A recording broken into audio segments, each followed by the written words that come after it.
It is a pleasure to be back here at number 7 Middletown as we provide an update on a project that reflects our continued focus on delivering practical housing solutions for Bermudians.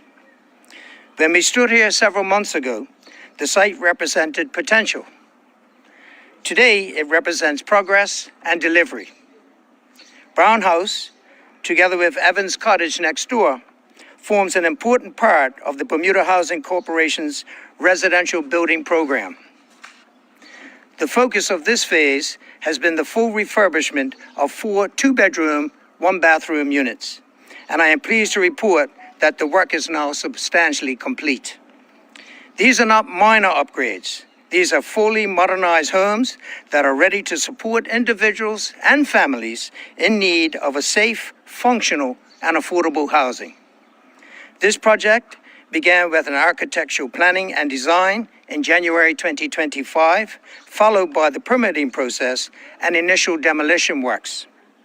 Construction progressed in earnest from September 2025, and over the past several months, we are proud to have partnered with Vision Construction and Moogate Consulting, who completely transformed these old apartments into the new, modern ones we see today. Each apartment, approximately 588 square feet in size, has been rebuilt to meet modern standards. That work has included new concrete floor slabs, replacing very old timber systems, new windows throughout, fully upgraded electrical systems, complete replumbing, and the installation of high-quality kitchen cabinetry and finishes. In short, these units have been brought up to a standard that reflects the quality of housing that Bermudians deserve. As with many projects involving older buildings, the process was not without its challenges. During construction, we encountered significant water infiltration within the original Bermuda stone walls, as well as vegetation and roof systems embedded within the structure itself. Addressing these issues required additional remediation to ensure the long-term integrity and durability of the building. That work was necessary, and it was the responsible thing to do. The original approved budget for this project was approximately $391,000. As a result of the unforeseen circumstances, there was an additional cost of just over $52,000.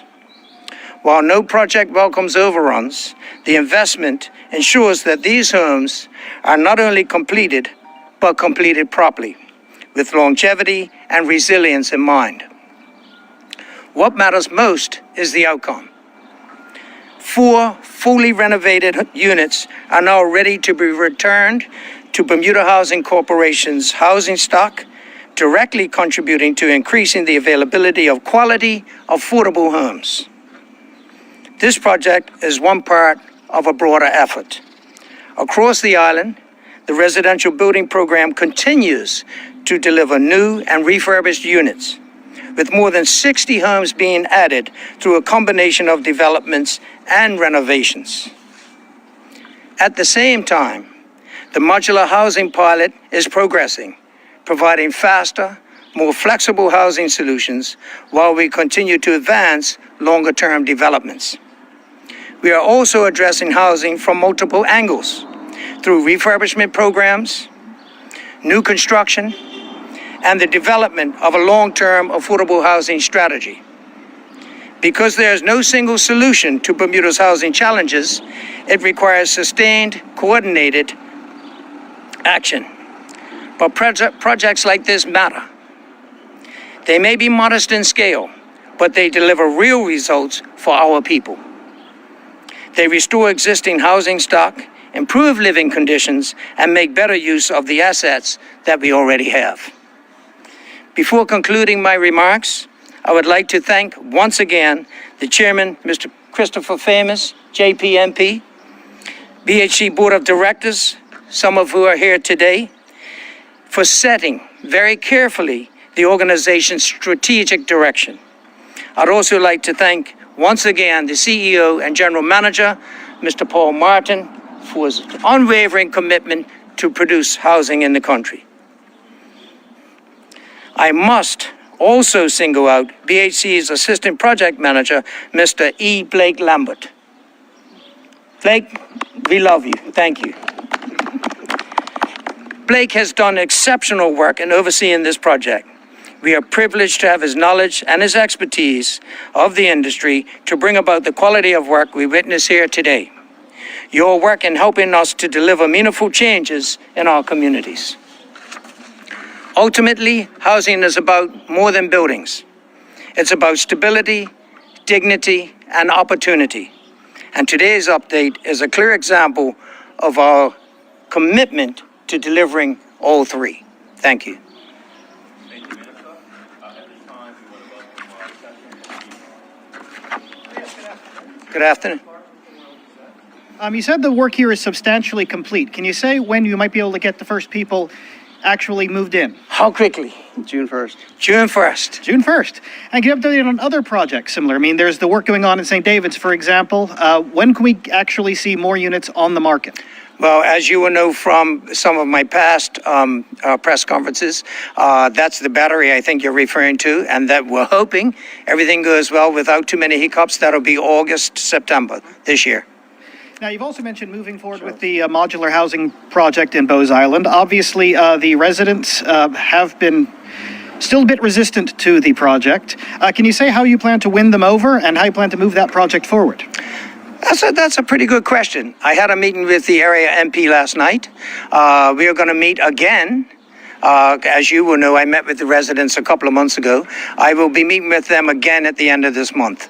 So I think we can come to a happy medium.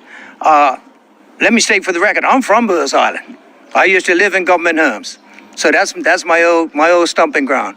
I know a lot of the people that are still there, believe it or not. I know I'm a senior, but some of us are left around. We will meet with them, and I think that there's some horse trading that can take place, and I'm optimistic that they will be won over. Now, when discussing the housing crisis and how to address it on the island, one thing that's come up quite repeatedly is the use of older government buildings that have fallen into disuse, that are vacant. Can you say any other plans to move forward with perhaps renovating those units?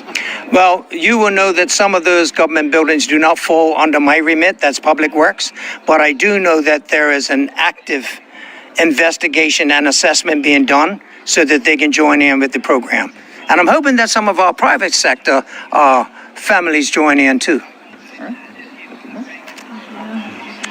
Good afternoon, Minister. Good afternoon. Elisa Bernardo with Bermuda Broadcasting. My first question is, with the 4 rental units, what will the average rental cost be per month? Say again, sorry? What will the average rental cost be per month, per unit? I think these are going to be between 22 and... No, these are too big. 18. About between 15 and 20 and 18, I think, something like that. Between 15 and 1,800. Around there. Okay.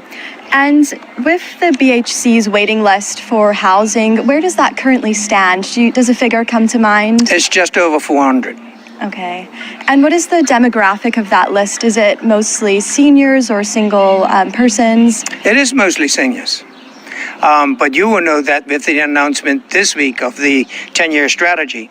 And of course, it didn't get much press, but I did say that we were going to build 300 new homes within the next 18 months.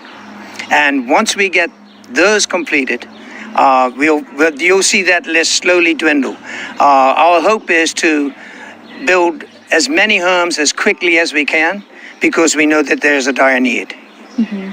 And it seems like you've set yourself a pretty ambitious target. What would you say to critics who argue that it might sound too good to be true? You know, there are, and I've heard the same.